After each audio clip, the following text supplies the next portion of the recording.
नमस्कार।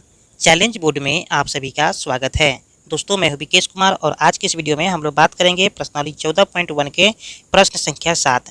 दोस्तों, यदि आप इस चैनल पर नए हैं तो एक लाइक कर दीजिएगा। चैनल को सब्सक्राइब करने के साथ साथ बेल आइकन को प्रेस जरूर करिएगा ताकि आने वाला प्रत्येक वीडियो का नोटिफिकेशन सबसे पहले आप तक पहुँचे।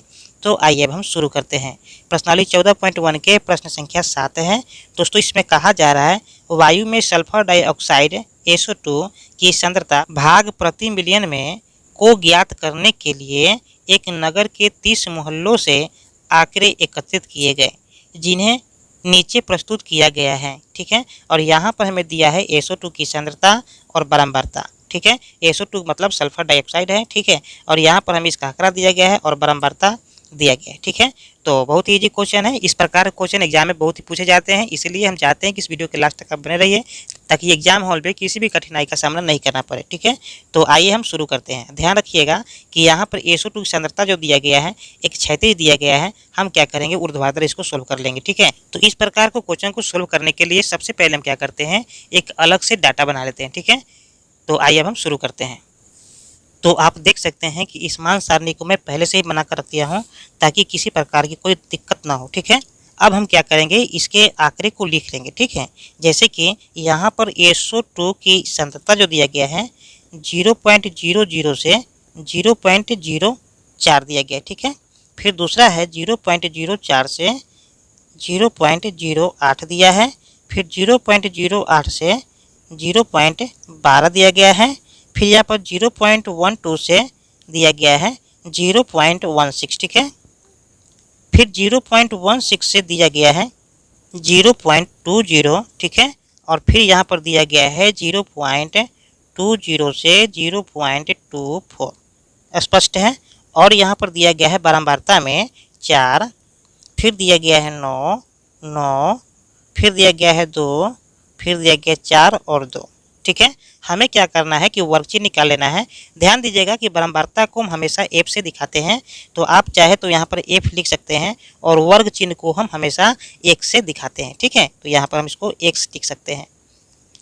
चलिए, अब क्या करेंगे कि हमें बारंबारता तो दे दिया था और SO2 की सांद्रता भी दिया गया था, जिसको हम वर्ग अंतराल बोल सकते हैं। ठीक है, अब हमें निकालना है वर्ग चिन्ह। तो देखिए, वर्ग चिन्ह को निकालने के लिए सबसे पहले हम क्या करते हैं कि वर्ग अंतराल की निम्न सीमा जो वर्ग अंतराल के उच्च सीमा और बटा में 2 कर देते हैं। ठीक है, और जितना आता है वो मेरा क्या होता है, वर्ग चिन्ह होता है। स्पष्ट है। चलिए, तो इसको हम कर लेते हैं। देखिए, वर्ग अंतराल की निम्न सीमा है 0.00, इसमें हम जोड़ देंगे 0.04 को। ठीक है, तो यहाँ पर आ जाएगा 0.04 और जब 2 से भाग करेंगे तो यहाँ पर आ जाएगा 0.02। स्पष्ट है। तो हम चाहे तो वर्ग चिन्ह में लिख सकते हैं कि 0.02। स्पष्ट है। चलिए, फिर क्या करेंगे, निम्न सीमा जोड़ उच्च सीमा बटा 2 करेंगे। ठीक है, दूसरे वर्ग अंतराल को, तो यहाँ पर है 0.04 जोड़ और 0.08।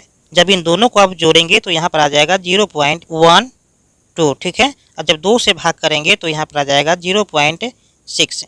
स्पष्ट है। तो आप चाहे तो यहाँ पर लिख सकते हैं 0.06। ठीक है, अब क्या करना है कि इसको प्लस माइनस करने की कोई ज़रूरत नहीं है, हम यहाँ से पता कर सकते हैं कि आगे में क्या होने वाला है।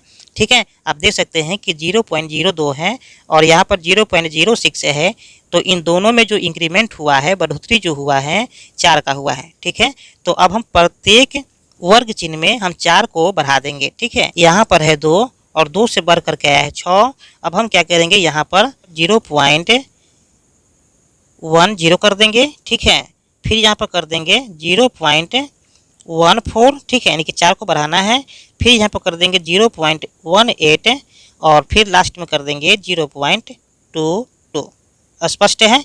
चलिए, ध्यान दीजिएगा कि हमें तो वर्ग चिन्ह पता चल गया है। अब हम निकालेंगे Fx का मान। ठीक है, Fx का मान कहे तो F यानी कि बारंबारता का जो मान है और x मतलब वर्ग चिन्ह का जो मान है, इन दोनों मान में हम क्या करते हैं, गुना करते हैं। ठीक है, चलिए, तो गुना कैसे करेंगे, देखिए 0.02 से गुना करेंगे 4 में।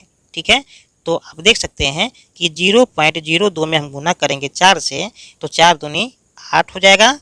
फिर यहाँ पर हो जाएगा 0 यानी कि 0.08 हो जाएगा।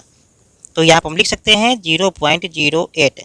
फिर हम क्या करेंगे कि 9 में गुना करेंगे 0.06 से, तो आप देख सकते हैं कि 9 में गुना करेंगे 0.06 से।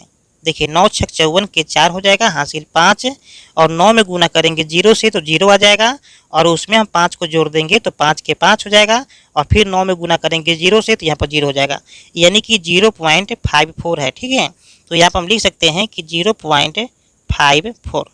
उसी तरह से हमें सब में गुना करना है, यानी कि 9 में गुना करेंगे 0.10 से तो यहाँ पर आ जाएगा 0.90। स्पष्ट है। चलिए फिर उसी तरह से क्या करेंगे कि 0.14 में गुना करेंगे 2 से तो यहाँ पर आ जाएगा 0.28। ठीक है, चलिए फिर 0.18 में हम गुना करेंगे 4 से तो यहाँ पर आ जाएगा 0.72, और फिर हम यहाँ पर 0.22 में गुना करेंगे 2 से तो यहाँ पर आ जाएगा 0.44। स्पष्ट है। चलिए अब दोस्तों क्या करना होता है कि हम बारंबारता के सभी मान को जोड़ देते हैं, जिसको हम लोग एफ से दिखाते हैं। तो आप चाहे तो यहाँ पर लिख सकते हैं सिग्मा एफ बराबर, ठीक है, और इसको जोड़ देंगे, यानी कि 9 9 18 2 20 होता है, 20 और 4 24 होता है, 24 और 4 28 और 2 30 हो जाएगा। ठीक है, यहाँ पर हो जाएगा 30। स्पष्ट है।